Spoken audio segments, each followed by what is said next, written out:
If the degree of the polynomial is the same in the numerator as it is the denominator, then the horizontal asymptote is the ratio of the coefficients of the leading variable, the highest degree variable. So where would that put the horizontal asymptote?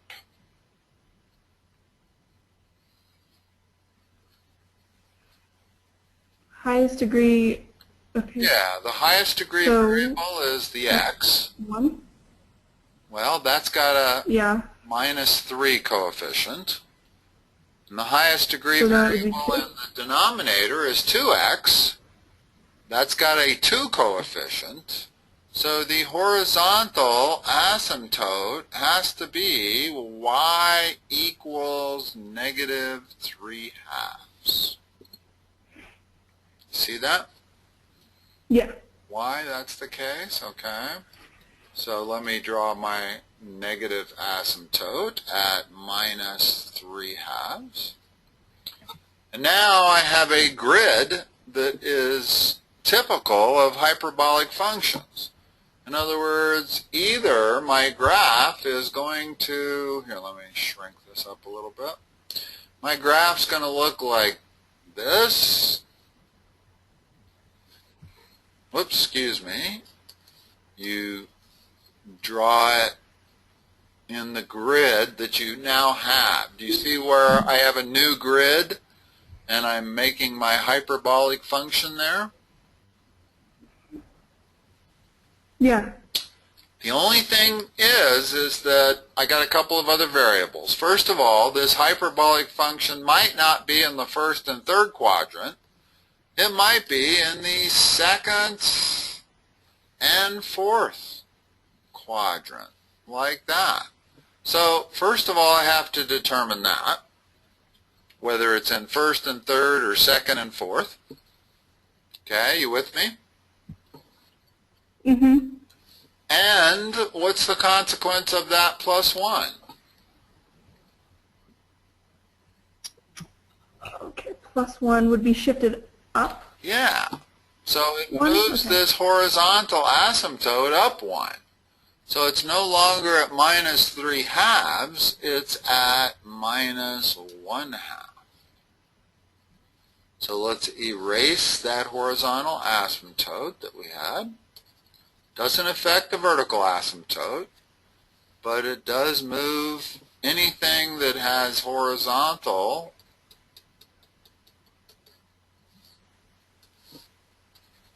Okay, so there's our new asymptotes to account for the +1. Now, they wanted domain, range, horizontal asymptotes, vertical asymptotes, what else? They wanted you to graph it also? No, just domain, range, and holes. They wanted holes too. Okay, holes. Holes are caused if you have a factor in the numerator that can be canceled out with a factor in the denominator. In other words, if I had something like this, let me write something else over here in the upper right. Let's say I had that rational function. Well, the x minus 1's cancel, but I can still never get around that domain restriction that x cannot be equal to 1. So even if I'm able to cancel those two, I still have to live with this domain restriction. X cannot be equal to 1, and that is equal to a hole. That's how you get holes. In other words, normally, if I look at this function up here on the right, I say, well, I must have a vertical asymptote at x equal 1. But since this factor cancels with this factor, it eliminates the vertical asymptote and turns it into a hole instead. So we have a hole at x equal 1, but we don't have a vertical asymptote. in this problem up here. Okay? So that's the way you get holes. Well, notice that in our rational function, this does not divide into that. I can't cancel anything, so I don't have any holes. Okay? Now, at this point, I would say it's still really worth knowing whether I'm in first and third or second and fourth. So let's assign a value to x and figure out which quadrants we are in. Since this point is at 5 halves, what's a good value to assign to x? 1. About 3.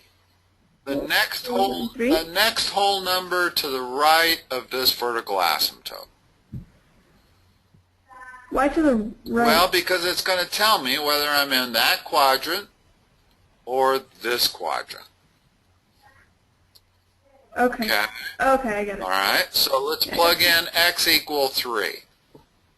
So that gives me 2 minus 9 all over 6 minus 5 plus 1.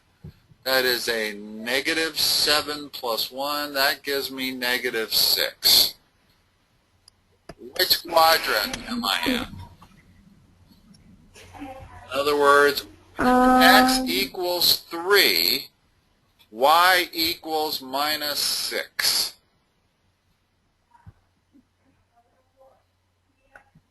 You would be down here in quadrant 4? Yeah, at least according to my dotted lines, that's quadrant 4. So I know that the thing has to look like that, and the opposite of that is that. So that's what my graph looks like. In other words, by merely substituting some value for x, I can determine whether I'm in quadrants 1 and 3 or 2 and 4. Okay. And I figured out that I'm in 2 and 4. And I think we've answered everything that you need to know about this problem. Yeah. All right. Got another one?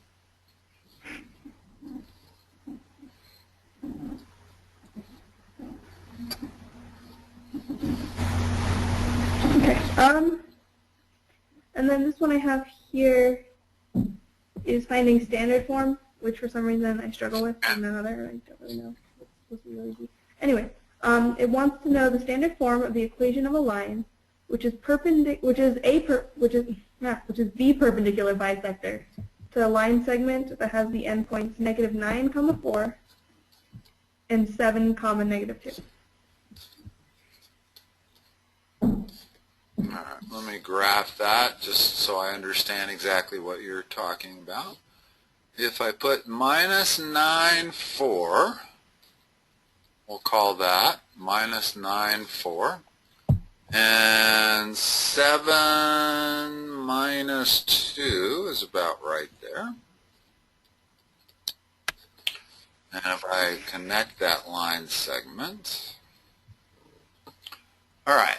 So they want the equation of a line that is perpendicular to this line? Yeah. And goes through what point? It's the bisector. Okay, the bisector, so it's got to go through about there, right? Mm-hmm. And it's got to be perpendicular. All right, so there's the line. In other words, let's redraw this line segment so that it is only from that point to that point. Okay? Well, what's the first thing we need about our original line segment?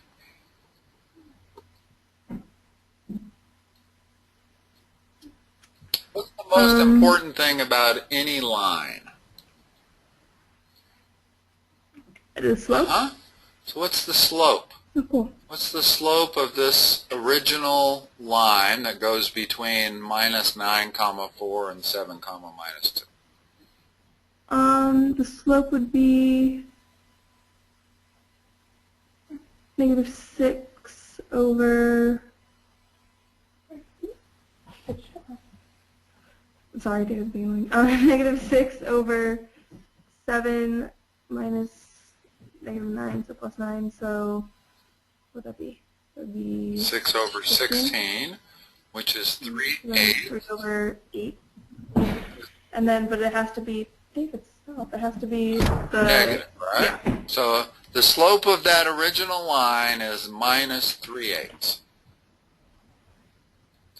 What's the slope of the line perpendicular?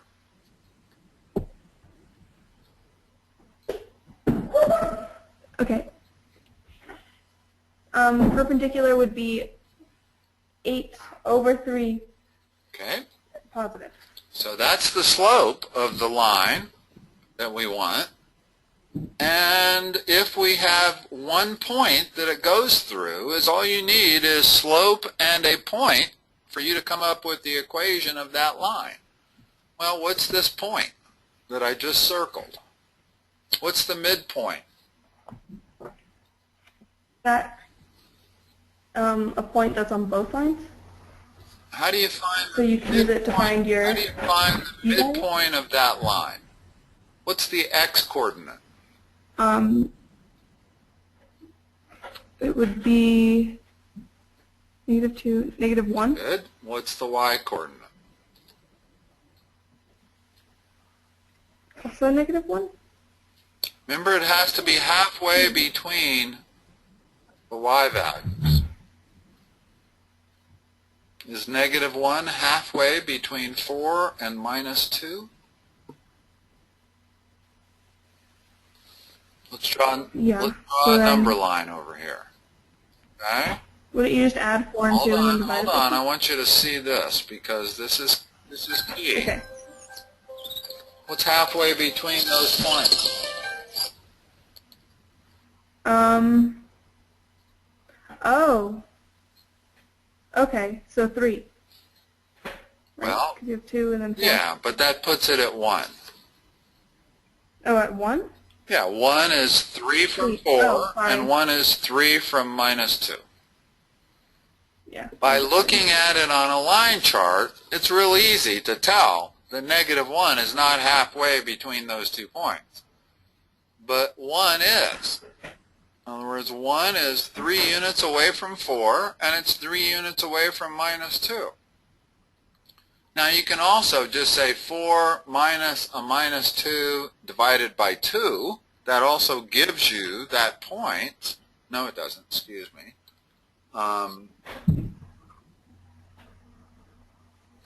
Well, anyway, the point is 1, right?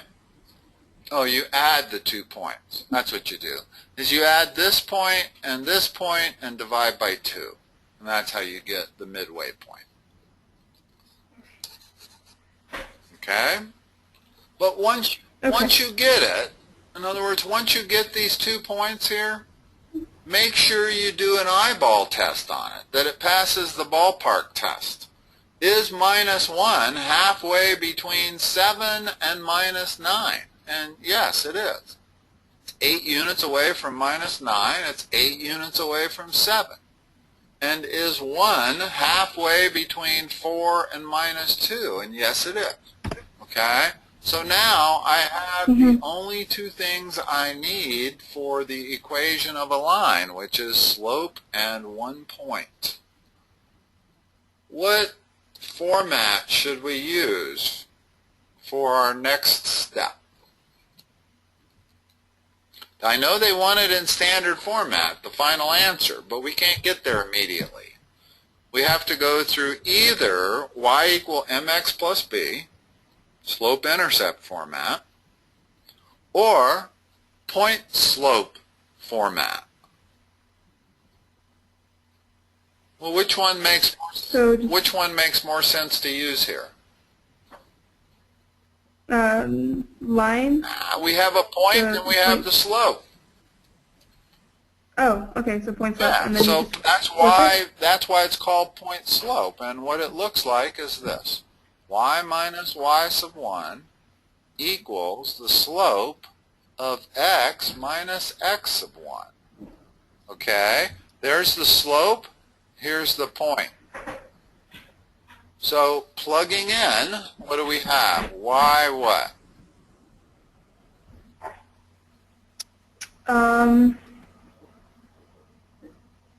Okay, so, wait, I thought we were going to put it into the... We are going to get it into standard format, but we have to go through one of the other formats first.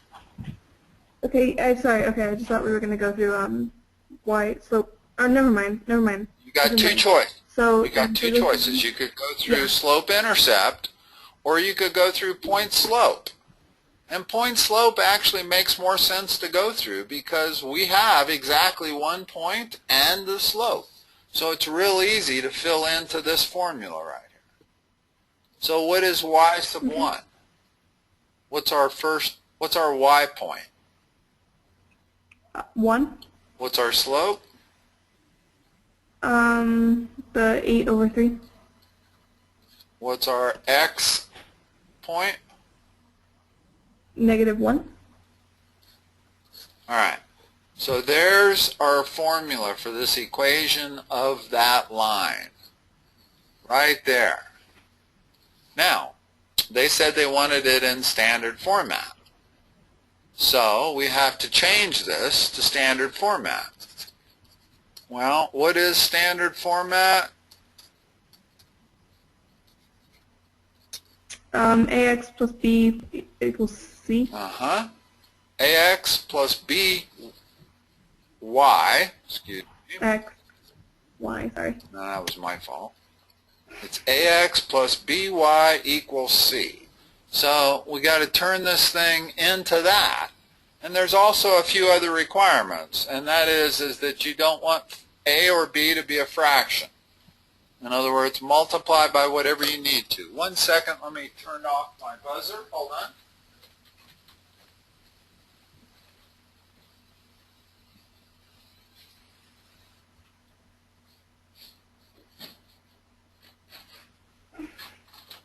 Go a few extra minutes because I had to reboot. I don't want to cut you short. I want to finish this problem. Okay?